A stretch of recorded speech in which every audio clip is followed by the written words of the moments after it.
Oh, and this is Theme Park Squib, and welcome to another show. First, I've just got to congratulate the England team who did beat Colombia last night in their knockout game of the World Cup in the penalties, and they have got through to the quarter-finals, so well done for that. We've got quite a lot of news to get through this week, mainly around Alton Towers, around some of the unused buildings that have been there since the fateful accident on the Smiler, where they did close these the following year. And so, yeah, let's get into news. Quickly news, a lot about Alton Towers. Firstly, Scarefest construction has begun again. It's the start of July and Scarefest construction has already begun. The towers are closed off. I haven't walked around the full towers because they're always closed for Scarefest constructions, but I've looked in the main chapel and the shipping containers for subspecies, the end games, have came out. We don't know if it's going to be subspecies in those shipping containers, but they are there now. We don't know what mazes are returning for this year, but suppose that subspecies will return because the shipping containers have made their way outside the towers once again. Firstly, Subterra. Something has been going on around there. We first saw when staff or management were looking around the site a couple of weeks ago.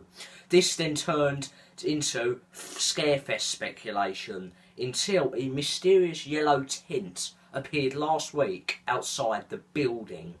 Then Today we got the news that the building is now covered in scaffolding, as it looks like a building extension is on the way, and that unused building, which has the 4 drop towers in, is going to be used once again for an attraction. I don't think it's a Scarefest attraction because it's a building extension. I reckon it will be next year's big new addition. But also a trademark has been filed for the Alton Towers dungeons. Maybe the old Subterra site could be home to the Alton Towers dungeons, which will be another Merlin brand coming in, like Sharp Bait Reef by Sea Life. It'll be the second one, and the location is perfect. In that area, they've got the gate leading, so it can be open all night and all year round. With the gate leading to the roller coaster restaurants, they can go in there and it will be open all year round to make money. I reckon it's going to be a paid extra because the dungeons in theme parks will attract other attractions. Like the dungeons all around are pay one price to get in, or your annual pass covers like York, Blackpool and London. But that White Castle one, it is free if you're a premium and VIP pass holder, but standard pass you have to pay, and it's an add-on price on your standard admission ticket to White Castle.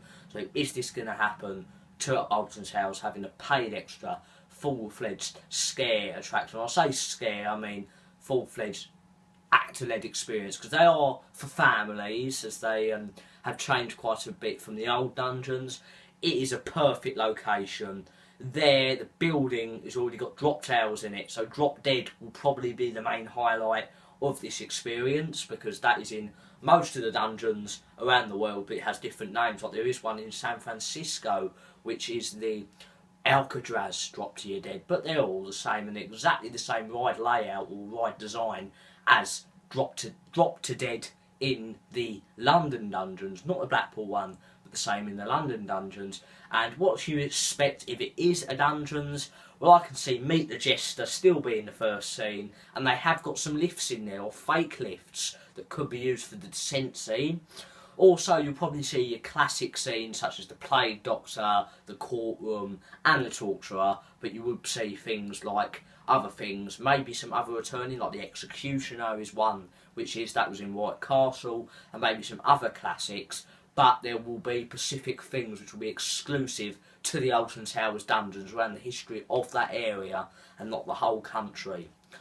Also, some rumours about the future of Cloud Cuckoo Land that's been deserted for quite some time now, and it's the upper corner of the park, and it has been quite a not happy area that it used to be, because I remember when it was an amazing area. You had Driving School, Gallopers and Froghopper, you had Ice Age 4D, The Twirling Toadstool, Charlie and the Chocolate Factory and Wobble World. We know that Froghopper's had the relocation last year. Gallopers Carousel is still in the same place, and the Driving School was closed in 2016 to get some TLC into Cloud Cuckoo Cars Driving School.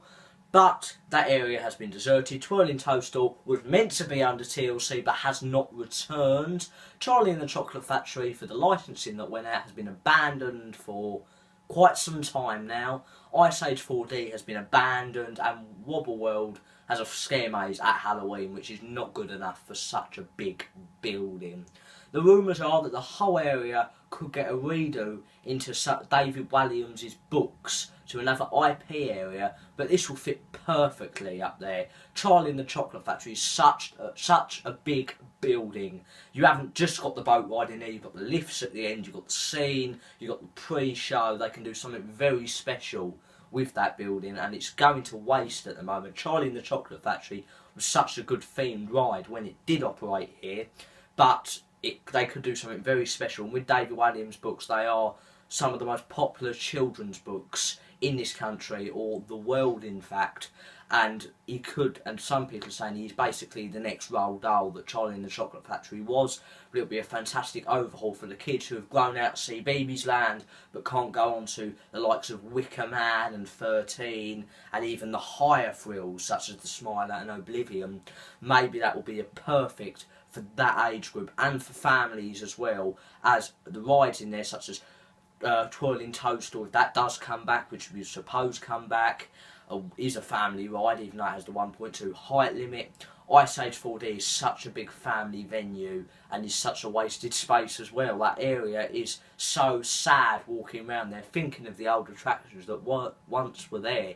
That was once the vibrant, happy family area of Alton Towers until Baby's Land came along, and then when after the Smiler crash they did close quite a lot, which did include Subterra, Hex for a year when they decided to do TLC, which closed some attractions. We didn't know the future for some attractions, and some of them still remain closed. That's it for news this week. Let's get into merchandise.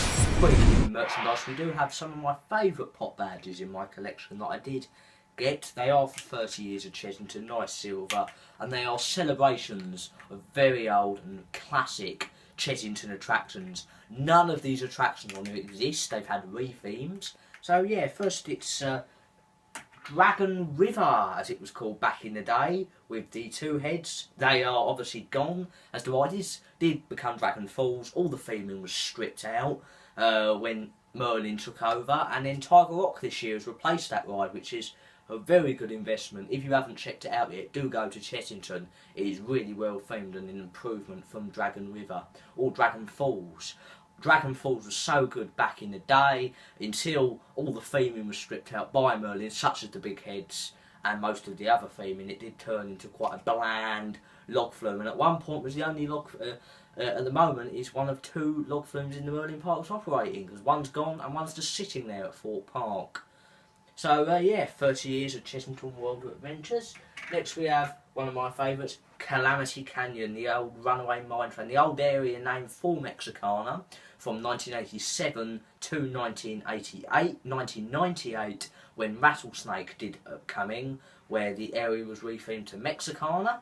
But now the runaway mine train was operating until 2014, when it was redone into the Scorpion Express, which is another really well themed family experience.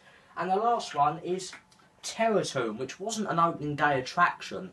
Those two were opening day attractions, and it's a surprise they done this one, but it's Tomb Blaster, but without the guns. It originally, when the park opened, was the Fifth Dimension, which was a space-themed dark ride from 1987 to 1994.